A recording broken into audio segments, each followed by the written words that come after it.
And I also acknowledge the traditional owners of the land and pay my respects to their elders past, present and emerging. Also to Daniel, Sue and their family.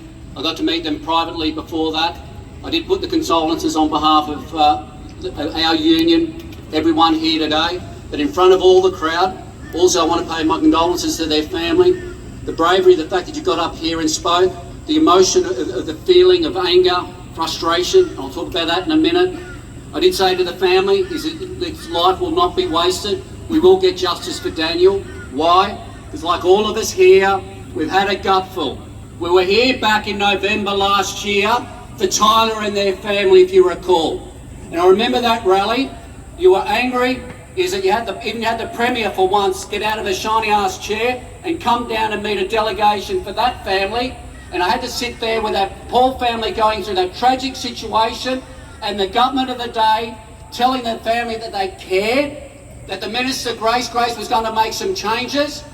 Well, saying things and doing things are more important to me. We are here today, as Ongi said, and the other speakers, was to make the change. We said last year, if they didn't do the change and didn't look after the workers and their families, we would be back.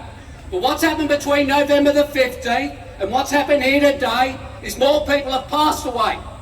When we were here last time, this government again, great with the announcements, shit with the delivery.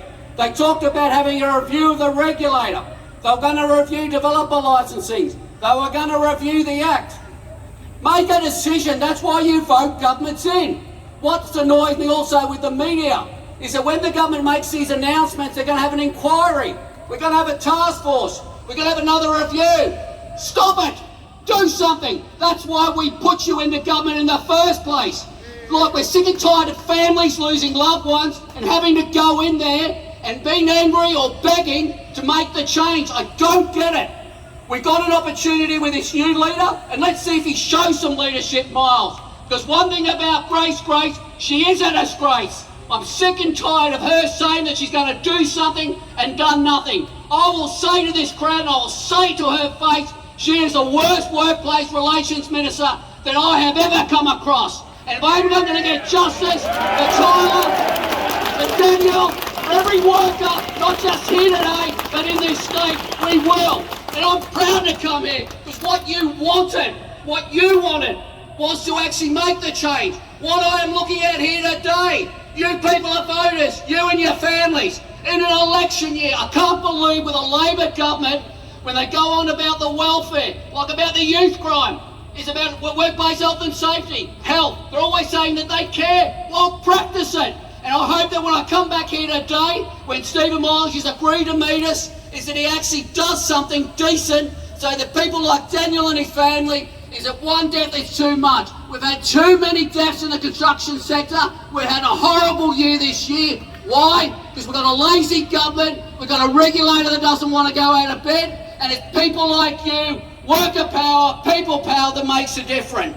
I am going to read out some resolutions, but what I wanted to do, I want to have the opportunity, because when you come to these rallies, you want to know an outcome. You want to know what the plan of attack is. And what we said at the end of last year was we were going to keep fighting, and if it meant that we had to have the struggle, campaign and whatever we had to do, we were going to do it. But what we don't want is people to continually die for this government to actually do something. But it has happened between then, when we were here in November, and what we're here today. So quickly, the resolution that I'll read out to you all. I might add a little bit to it if you don't mind and you trust me. There's 3 parts, it's not long. Queensland workers condemn the Queensland government for selling out on workers' safety. That's resolution 1. Resolution 2, and this has come from the Building Trades Group of union leaders. We want you to support it and endorse it. Workers further censure the Minister for Industrial Relations. If you don't know her name is Grace, for overseeing the dysfunctional within the government state regulator.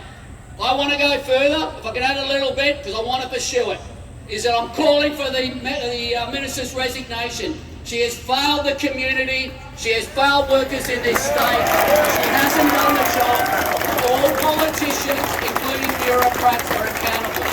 And what I would like to do further if nothing happens here today, that we start campaigning in this seat, her seat, and that we remove her from government. Why? It's like anything. If you've got cancer, you've got to cut it out and treat it before you move forward. And I'm really frustrated. Every rally we've had so far, the anger keeps building. I want outcomes for you people. I want to go back.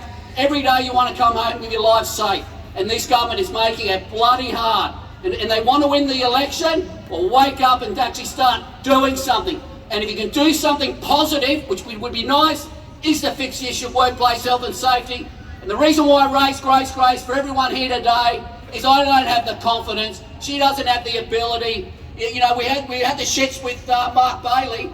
She makes Mark Bailey look like a star. And when you got people like that Womble Bailey, means that we've got a government that's really lacking. But we will give Miles the opportunity to see what he does today. That's dot point 2. The last one, we call on the government to immediately design and implement a heat stress code of practice for high-risk workers for outdoors for the heat stress.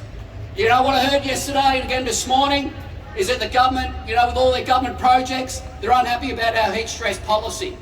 Well, what I can say to you, and you heard from the other speakers today, is when we had those fatalities out there out there in the southwest, but all around other Queensland, was that the coroner, and I've met John Hutton a few times, he wanted to make a difference. You know what he said in the report? He said you actually got to have a set of temperature.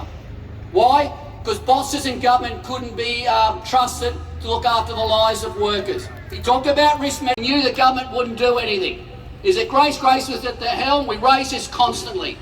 So our policy's been in 2018. It's about looking after the welfare. It's about not going home. It's about risk mitigation. It's making sure that you go home safely and not have situations like Daniel and others that have been dropping like flies and losing their lives because of the corporate greed of the CPB and the carelessness of the government.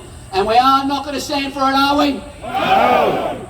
So what we're going to do, as you hear quite clearly from me, is I want a resolution adoption of those motions. All in favour? Aye. Didn't hear you. Aye. Bit louder for them. Yeah. All right, well that's what we're going to be doing. If we have to come back here and continue, it isn't an election year. You people will make the change. As I said, we're not going to have more people die. This will be a test of the leadership of Stephen Miles and see if he has the ability and the will and the commitment. We'll see what happens here. If it's rhetoric, I'll come back and let you know, because it'll be full throttle to get rid of a bad government. Because what you saw is when you get change, you might sometimes have to have political change. If that has to happen, are you ready for it? Yeah. You ready for it? Yeah. That's better, and thank you for listening. I want to hear you as loud and proud.